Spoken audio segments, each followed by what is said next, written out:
ঘটনাটি আপনাদের সাথে শেয়ার করব। এই ঘটনাটি আমাদেরকে যিনি পাঠিয়েছেন ওনার নাম ইমন। ওনার বাড়ি সিরাজগঞ্জ জেলার শাহজাদপুর উপজেলার রূপপুর গ্রামে। উনি যে ঘটনাটি আমাদের সাথে শেয়ার করেছেন, এই ঘটনাটি উনি ওনার বাবার মুখ থেকে শুনেছেন। ঘটনাটি ঘটেছিল 1990 সাল বা তার কিছু সময় আগে। তখন ওনার বাবার বয়স 30 কি 32 বছর। ওনার বাবা নতুন বিবাহ করেছেন, আর এই ঘটনাটি ঘটেছিল ওনার বাবার এক বন্ধুর সাথে। ওনার বাবার অনেকজন বন্ধু ছিল, 25 থেকে 30-এর মধ্যে হবে তাদের সবার বয়স। তারা সবাই সারাদিন বাড়িতে কাজ করত, আর বিকেল হলে ক্রিকেট খেলার জন্য মাঠে যেত। ঘটনাটি যার সাথে ঘটে তার নাম ছিল আব্দুল বাসেত। এই ঘটনাটি যেদিন ঘটে ওই দিনটি ছিল বৃহস্পতিবার। প্রতিদিনের মতো তারা বিকেলবেলা মাঠে খেলতে গিয়েছেন। সন্ধ্যার দিকে খেলাধুলা শেষ হওয়ার পরে সবাই নদীর ধারে হাত মুখ ধোয়ার জন্য চলে যান। সবার মধ্যে থেকে একজন বলে ওঠে যে এই চল আজকে আমরা একটু মণ্ডপ দেখতে যাই, কারণ দুর্গাপূজা শুরু হয়েছে। কেউ কেউ যেতে রাজি হয়, আবার কেউ কেউ হয় না, যে যার মতো বাড়িতে চলে যায়। তো যারা রাজি হয় তাদের মধ্যে রয়েছে এই যে ইমনের বাবা, তারপর বাসেত কাকা এবং আরো 3 জন। তো ওনারা সন্ধ্যার পর 5 জন একসাথে বিভিন্ন মণ্ডপ ঘুরে দেখছিলেন। এটা অনেকেই যায়, গ্রামে এরকম মণ্ডপ সাজালে এটা দেখার জন্য অনেক ছেলে মেয়েরাই এগুলো যায়। মেয়েরা বিশেষ করে দিনের বেলাতে যায়, ছেলেরা সন্ধ্যার পরে রাতের বেলা গিয়ে ঘুরে আসে। তো এখানে বলে রাখা ভালো, শাহজাদপুরে কিন্তু অনেক হিন্দু পরিবার এখনো রয়েছে। তো অনেকে দেখা যাচ্ছে পারিবারিকভাবেও পূজা মণ্ডপের আয়োজন করার জন্য তারা সেখানে মণ্ডপ সাজায়। তো ওনারা সবাই এইভাবে বিভিন্ন মণ্ডপ ঘুরে দেখছিলেন।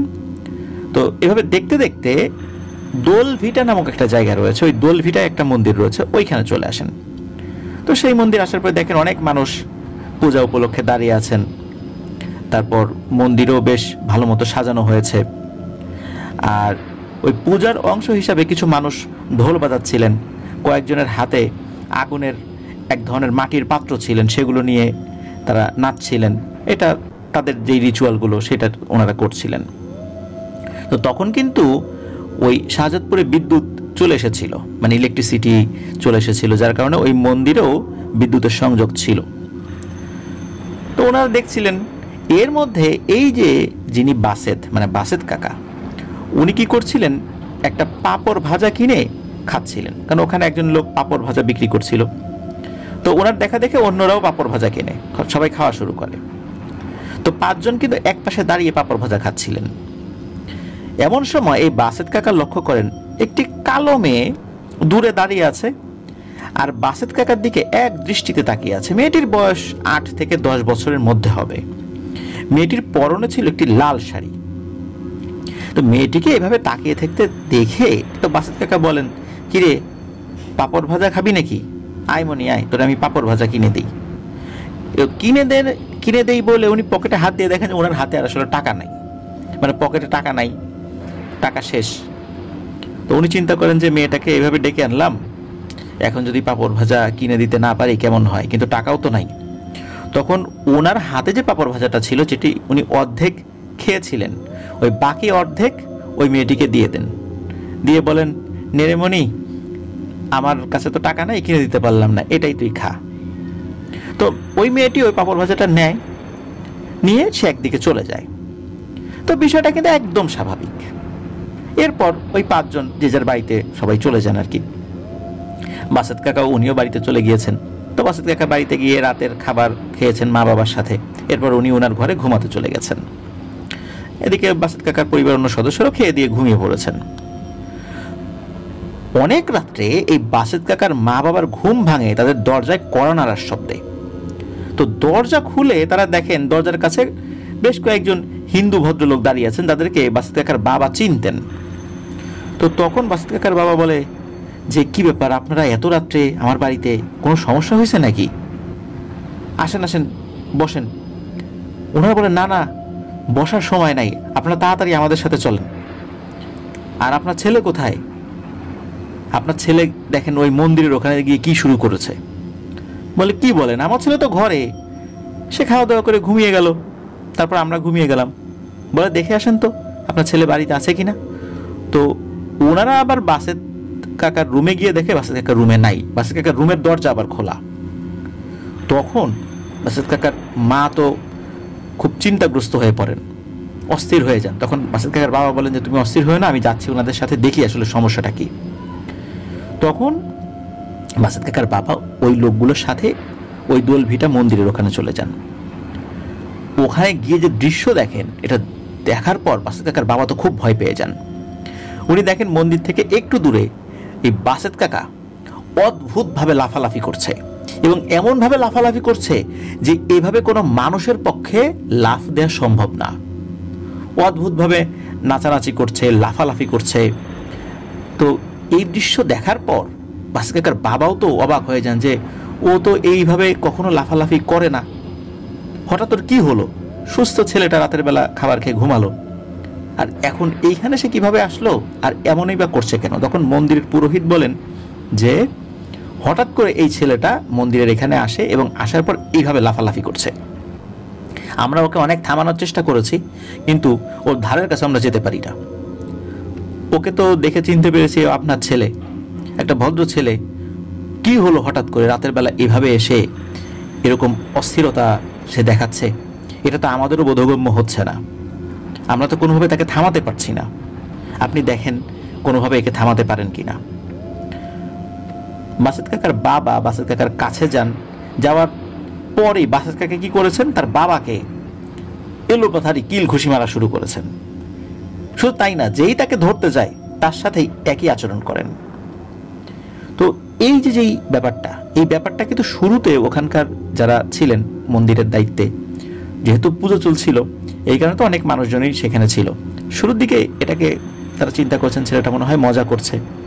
কিন্তু পরবর্তীতে ওর ওই নাচ এবং লাফালাফির মধ্যে এমন ভয়ানক কিছু অঙ্গভঙ্গি দেখার পর ওনারা বুঝতে পারেন এটা কোনো স্বাভাবিক ব্যাপার না। তো অনেকে মিলে অনেক কষ্ট করে বাসেত কাকাকে আটকে ফেলেন, এরপর জোর করে ধরে বাড়িতে নিয়ে আসেন। বাড়িতে নিয়ে আসার পর তাকে একটা ঘরে বন্দি করে রাখা হয়। ঘরের মধ্যে মনে হচ্ছে দুমড়ে মুচড়ে যাচ্ছে, উনি প্রচন্ড ভাঙচুর এগুলো করছেন, কিন্তু কোনো চিৎকার চেঁচামেচি করছেন না। এটাই একটা অদ্ভুত ব্যাপার, উনি কথা বলছেন না কিন্তু এমনটা করে যাচ্ছেন। এরপর আস্তে আস্তে এই তাণ্ডব লীলা একদম শান্ত হয়ে যায়। বাসেত কাকার মা বাবা চিন্তা করেছেন ছেলেটা মনে হয় এবার শান্ত হয়েছে। সকালবেলা বাসেত কাকার মা উনি ছেলের ঘরে গিয়ে দেখেন যে ছেলেটা ঘুমাচ্ছে। তো উনি যখন ডাকছেন বাসেত, ও বাসেত বাবা ওঠ, এইভাবে যখন ডাকছেন তখন দেখেন যে ছেলেটার শরীর একদম ঠান্ডা হয়ে গেছে এবং শক্ত হয়ে গেছে। তখনই বাসেত কাকার মা বুঝতে পারেন তার আদরের ছেলেটি আর বেঁচে নেই। উনি তো চিৎকার চেঁচামেচি করে কান্নাকাটি শুরু করে দেন, আশেপাশের লোকজন চলে আসে। কি হলো, হঠাৎ করে একটা সুস্থ ছেলে রাতের বেলা বাড়িতে এসে খাওয়া দাওয়া করার পর এরপরে এই ধরনের ঘটনা ঘটলো, আর সকালবেলা মারা গেল, নিশ্চয়ই কোনো ভয়ানক ব্যাপার হয়েছে। যাই হোক, বাসেত কাকাকে দাফন করা হয়। এরপর বাসেত কাকার বাবা উনি একজন ভালো কবিরাজের সাথে দেখা করেন। মূলত ওই কবিরাজের কাছ থেকেই ওনার মৃত্যুর আসল রহস্যটা উদ্ঘাটিত হয়। ওই কবিরাজ বলেন যে বাসেতের সাথে যেটা হয়েছে আসলে খুব অন্যায় হয়েছে, ও ছিল নির্দোষ, আর বাসেত ছিল অত্যন্ত দয়ালু প্রকৃতির। ও যখন কোনো খাবার খেত কাউকে না দিয়ে সে খেত না, আর এটি ওর জীবনের একটা কাল হয়েছে। ও যখন ওই মন্দির থেকে একটু দূরে পাঁপড় ভাজা খাচ্ছিল অন্যান্য বন্ধুদের সাথে, তখন ওর থেকে আরেকটু দূরে একটা ভয়ানক পিশাচিনী দাঁড়িয়েছিল।